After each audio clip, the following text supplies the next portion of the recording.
What's up, YouTube? So today's another day. We're back here, and we are on another day, another mission. We have to accomplish a few things. So we have. Oh, sorry, I got food on my face. We got a few things that we gotta take care of, as usual. Um, we will be working on the truck, the F-250, and we have a few things that's going to get upgraded and replaced on the system. We've been having a few issues with starting during a cold start, which I believe to be my Ficm issue, the fuel injector control module. I believe it's starting to fail. We do have a... Sorry, I'm looking at my birdhouse that's over in the corner. It looks like it fell down. I'm going to have to... Where is that? It's over in the corner. Over there. Anyways, let me see if I can pop the hood up on this truck.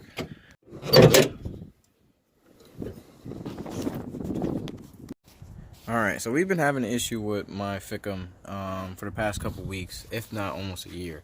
The one thing I noticed that during cold starts, when I go to start the truck up, my gauge is inside the vehicle reads 47.5, and then when you go to start it, it almost goes down to 47.0, and then even at full throttle, when the truck is warmed up, it goes to 46.5. What leads me to believe that the Ficm is starting to fail. So I want to go ahead and replace it before I get left stranded. So we're gonna go ahead and take care of that. While we're at it though, we have a new upgrade to the truck. Stuff I've been waiting for the side, which is a recommended mod even from Ford, the upgraded blue spring mod. All right, so here we have this is a OEM Ficm, but it's refurbished. So this is what we have going into the truck itself. If you look at it, it kind of looks like it's been sandblasted, which is kind of weird to me, but I guess it should be all right. I mean, it ain't got to be the prettiest thing in the truck. As long as it works, it makes me happy. I know one issue I did have, which I know could be an issue. The clips, for some reason, wasn't clipping in the middle. I was able to snap that one in and snap this one in, but this one on the truck, it wasn't clipping. So I'm not too sure if the harness on the truck, sorry, but all this right here, I gotta find something to do with it. I'm supposed to be dropping off these seats for the Genesis tomorrow. Somebody wants to go pick this up. I gotta clean this area out real quick just to take a few more pictures. Hopefully I can get that delivered. We also have a new surprise, which I haven't been able to talk about, which is I have a 18-foot car trailer. I actually made a video of it, but of course it got lost. So I'm going to make another one once I get around to it. As you can tell, I'm doing a little bit of yard work to make this area a little bit more visible. You can come out here and you can see a lot more sun. Before, it used to be a lot more shade. The trees used to come all the way out here. It is a lot better. One thing I always hate about this driveway is this. No matter what I would have, my trees will leave sap everywhere. And no matter how much you would detail it and wax it and so, it would just keep dropping. So I used to just get aggravated, and that's why I kind of stopped taking care of my vehicles as I should. Just because there was nothing for me to do. You could wash the truck or whatever. But anyways, let's get back to the video. Point of the video, we're going to be placing the blue spring mod, which goes to your fuel injectors or so, right on the outside of your fuel bowl, your top fuel bowl. So we're going to just take this bad boy off here, and then we got to take off the intercooler, slide this out the way.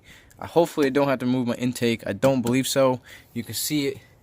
The Ficm lays right there. So we're going to get to it and see what we can find the culprit of the issue. Alright, so we got pretty much everything taken out for the Ficm, which I was going to do first. I apologize for the wind. It's very chilly out today. I even brought my heater out here just to keep me warm. I unplugged it just so the sound wasn't too much. So bear with me, guys. So this is what we got going on. We had to move the overflow tank out the way. The degas bottles, as some people call it in the diesel world. Of course, I got the Ficm already moved out the way. I had to take the intake out, the housing itself all sitting here. I'm probably going to clean this up because it is terrible. It's very terrible. But that's besides the point. Everything's all coming out. I pulled everything out already. But so let me just take you guys over here. As soon as I pulled it out, I noticed, I was like, oh, makes total sense. This came out the truck, and in big words, remanufactured. And says the date was in 2014. So if I had to say, this thing probably definitely needs to replace the good old international, repping the international sign. But this is the one that is going on the truck, and as I can tell, like I said, it looks like this has been sandblasted. Ain't complaining. They take pride in their work, it looks like. But I do want to go to open that and see if this is a 4-prong or a 7, I believe, or whatever they have. I think 7, 4 or 7. So surprisingly, both removed. This still being the old one is a 4-prong, and I am installing another 4-prong in there.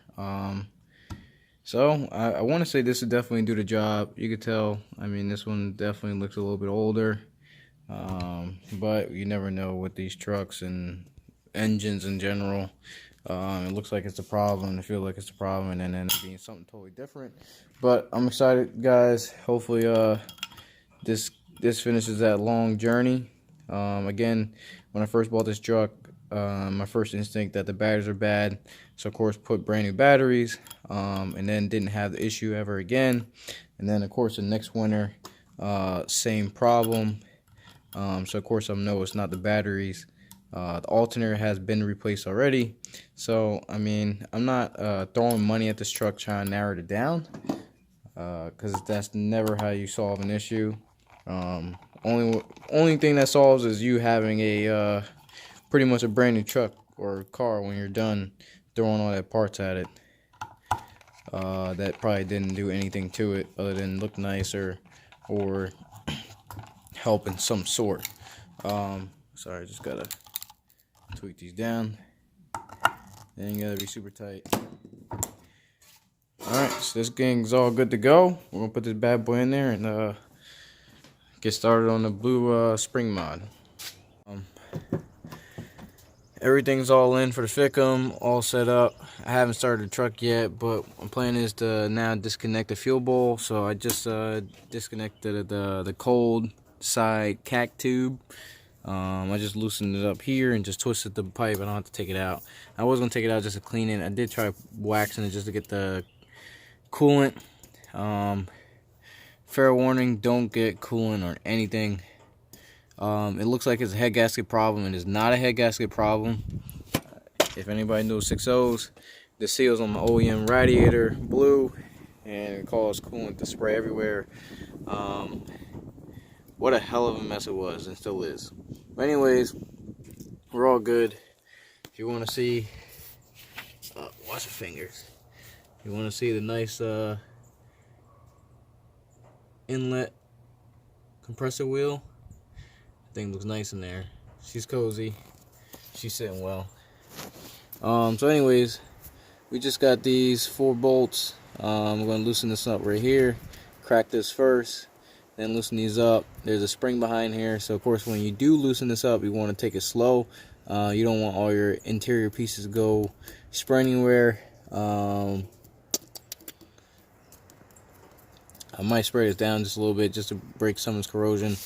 So it's probably a lot of corrosion on here before I get this in here. You don't want to get any dirt in your fuel. I repeat, no dirt. Alright, so we got the best one and only for spraying down parts. Good old brake cleaner. So we're going to just spray it down just to break off all the big gunk on there.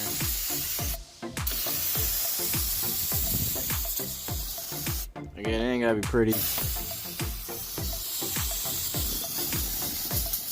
It'll just help me out. Again, it got off the heavy stuff. It ain't got to be pretty because that's coming off anyways. I just didn't want none of that stuff that's possibly just floating and hanging on there just to go in there. Again, I ain't got to go willy-nilly on there. Of course, anybody that knows brake cleaner, and once you put your hands on it, it makes you turn white.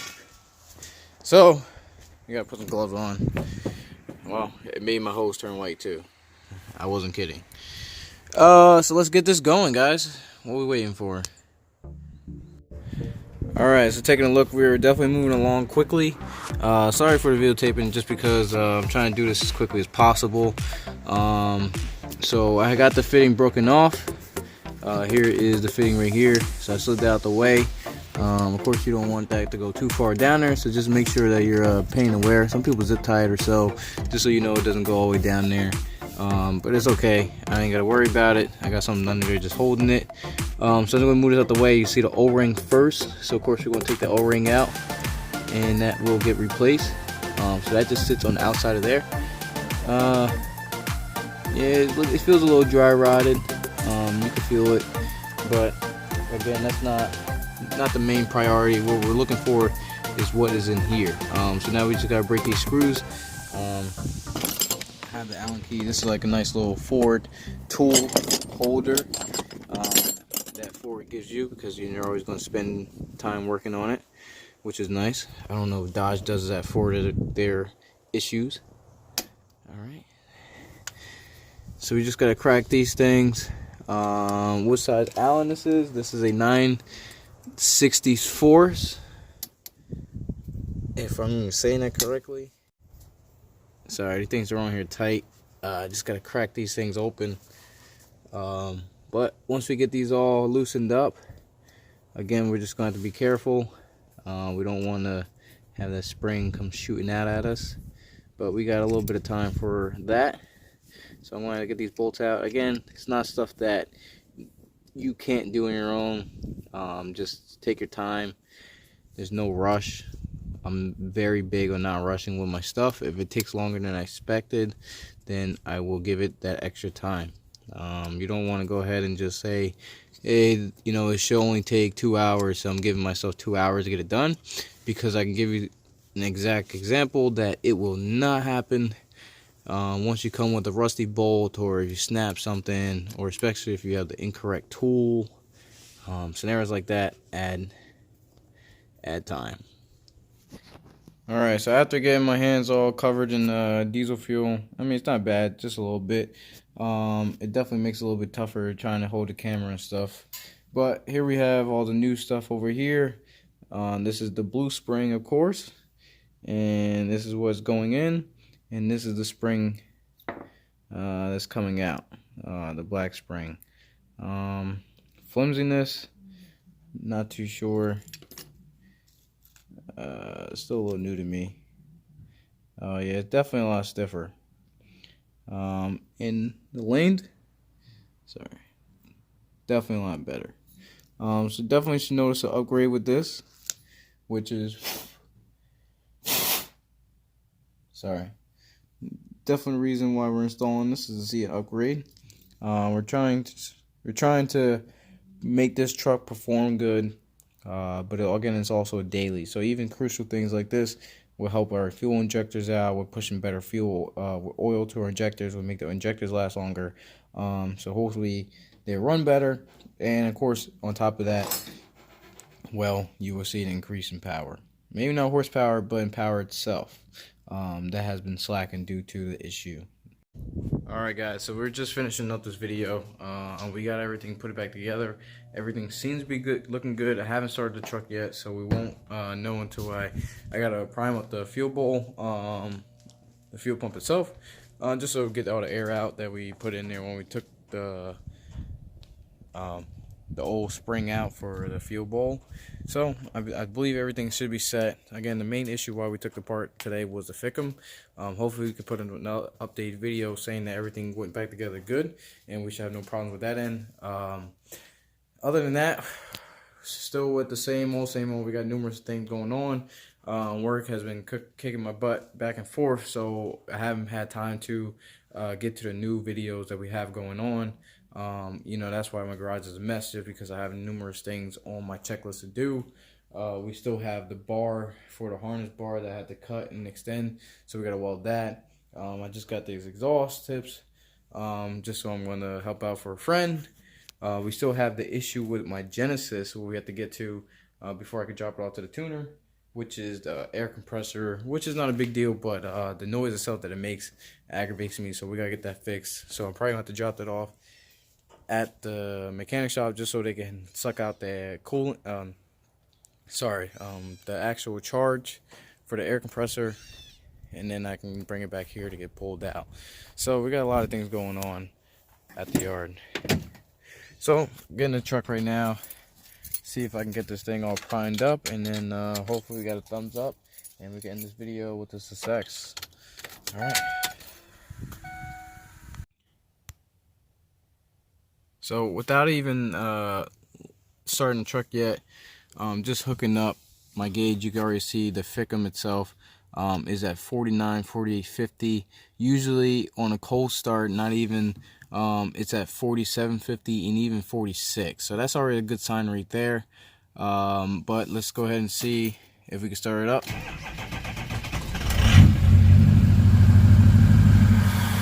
So far so good. My main concern was, sorry, let me close the door. My main concern, these Ficms are supposed to be VIN coded, so I didn't want to order it and had an issue with it not reading my ECU, and then wouldn't have a start problem, especially because I'm actually using my truck and the trailer that we made a video tomorrow. I'll be using it tomorrow, so I wanted to make sure the truck is running a-okay, which it seems like it's running a lot better than it was. So again, thumbs up to that end. We haven't really test drove it yet, so we can't give it a full thumbs up, but every little bit counts, and that's why we're here.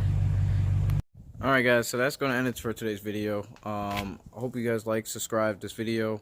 Again, it's nothing spectacular. We didn't do anything major. That's why I didn't go too far with the video footage. But again, I want to show you guys that we are still updating, we are still staying on top of stuff, and we are still doing things. It just takes a little bit more time with the work and everything. So again, hopefully you guys stay with me. Again, like and subscribe, and stay tuned to the next video. Thanks. See you guys on the next one.